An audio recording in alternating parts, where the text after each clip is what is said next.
आदिवासी शेतकऱ्यांच्या जमिनी आता बिगर आदिवासींना भाडेतत्वावर घेता येणार आहेत आणि यासाठी स्वतंत्र कायदा तयार करण्याची तयारी राज्य सरकारने सुरू केली आहे।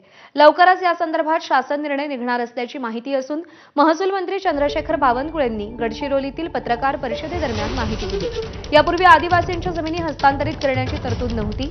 आता नव्या कायद्यानुसार जिल्हाधिकाऱ्यांच्या समक्षच भाडेपट्टा करावा लागणार असून त्यासाठी किमान मूल्य निश्चित करण्यात आलंय। एकरी 50,000 तर हेक्टरी ₹1,25,00,000 इतका किमान दर ठरवण्यात आलाय।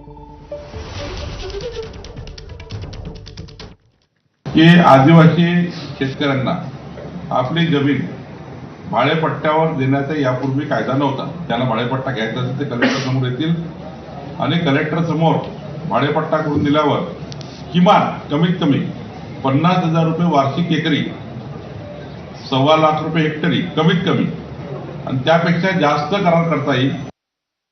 उलट आदिवासींना याच्यात फार मोठी मदत होणार आहे। त्या आदिवासी व्यक्तीला ठरवायचा आहे, हा काही सरसकट निर्णय नाही आहे। एखाद्या